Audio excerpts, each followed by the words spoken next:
we get to work directly with command. And from everyone from training down, the police officers themselves, the union, everyone is in the room. Everyone's represented, and we're having this dialogue. And some of those dialogues sometimes are terse, man. They can be a little intense because, sometimes you've got people who have an understanding of what use of force should be, and some who don't. Okay. And then you've got a department like Metro that's constantly trying to evolve to become a better police department. Okay. And even within that, there's still some struggle there because there's some people who are like, well, we didn't always do it this way. Well, no, this is the new way we're doing it. And when new leadership comes in, they maybe want to go in one direction or what have you. But it's an intricate process. It's not a perfect process, but I think it's damn good. Okay. Would you be okay? Are you comfortable with it being your mom being treated that way, regardless of what that person did? See, that's what a lot of officers in departments around the country, and it's usually the same departments, they fail to understand. You are not there to dole out punishment. You're there as a liaison between the city and the code to get them in front of a judge so that can be adjudicated. Now, if in that process they try to resist, you can use whatever legal force is necessary or necessary legal force to effect that arrest. Okay? I don't think anybody has a problem with that. I think the problem that people have is when you're seeing these videos and you're like, man, that could have been totally avoided. Yeah, right? That with more training or more skill or... There's a very specific case. It wasn't in Vegas. It was in California, actually out of my hometown in San Leandro, where I went to high school. I actually saw the video well before it became public. I have a friend of mine that sent it to me and said, what do you think of this? And I called him on the phone because I didn't want to put it in writing. I said, your officer's in trouble. Gotcha. And he's like, what do you mean? I'm like, this is not okay. Okay.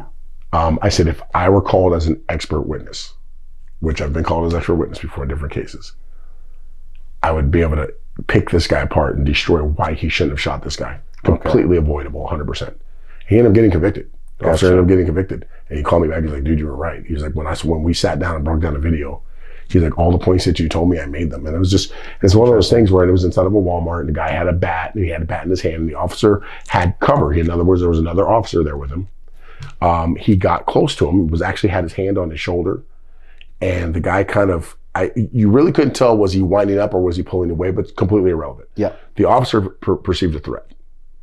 And so where I was critical is that he pushed him away, drew his firearm and shot the guy. People spend money on all kinds of crazy stuff. You you don't believe me? Look at your phone.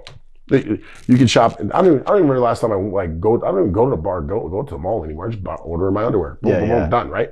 So it's because people value it or they don't value it. They either value the training or they won't value it. And if they don't value it, then they're like, well, I live in Summerlin, so nothing bad happens. Or I live in this gated community. And I always ask, well, did you lock yourself in with some monsters or did you lock the monsters out? You have to ask yourself that question.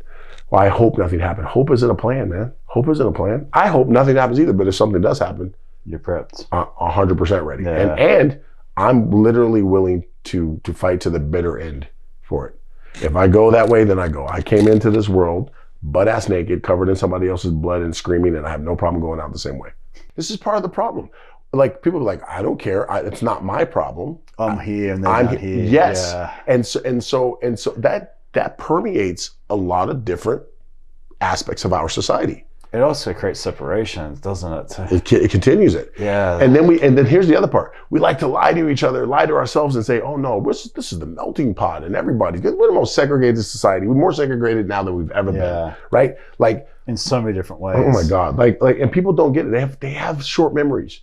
Look, in the 60s when schools were being integrated and young black girls and boys were being escorted in by the National Guard to go to school, these large angry crowds of people who were spitting on them and yelling at them and cursing them, do you know that those people are still alive?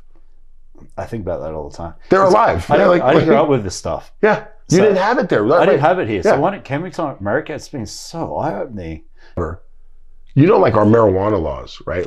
You know they're steeped in this. One of the pillars of the anti-marijuana laws was like, if white women smoke marijuana, they want to fuck a black guy. That literally is one of the pillars. Yes, that is literally one of the pillars of the anti-marijuana law. Really? It is amazing to me. I laugh at people because people get emotional, highly emotional about stuff. Because my white friends are like, oh my God, here we go talking about racism again. They don't want to hear it, right? But here's the problem. I'm like, are you tired about hearing about racism? I'm like, yeah, good. We're fucking tired of living with it. Yeah. Amen, right? Right? Yeah. Because here's the thing. Like, look, my family is extremely multicultural. You name it, we got it in our family. And my life, my gym, extremely multicultural. Yeah. I would not know what to do without my white friends. I would not know what to do without my Mexican friends and my Latino friends from all the Latin speaking countries and Africans and everybody else. I love them all and need them in my life, desire them, and I will die to protect them.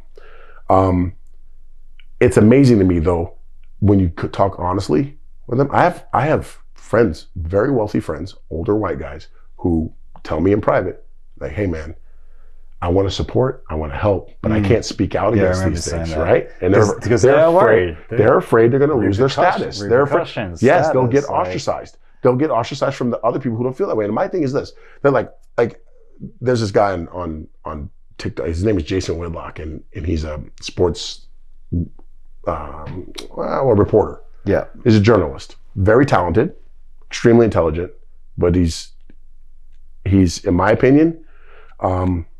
He's an enemy of black people.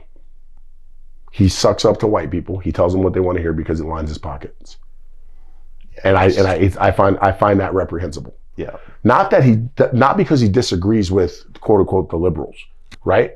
And because I have enough venom for them too.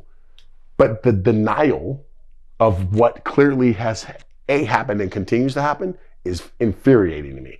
When people are like, well, slavery was 170 years ago, right? It ended 170 years ago. Okay, cool.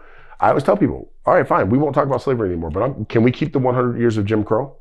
Because let me tell you something, Jim Crow ends in 1968. I'm born in 1974. I'm the first person in my family born post-segregation. It's not that long ago. Yeah, it really so when people say shit like, oh, that happened to your ancestors, I'm like, you mean my mom? You mean my mother, my grandmother? My mother was born in Houston, Texas. My grandmother was born and raised there during segregation. Yeah. Right? My grandparents moved to Alaska, and because that was where they could get away and try and build a life there, and they did. But don't tell me that it was that long ago. Yeah, everyone talks about it so long ago. It pisses me off when people say that because it's insane. Those people are still like I mentioned earlier. The young lady who was desegregated at school. She's 66. She's my mother's age. She's still alive today.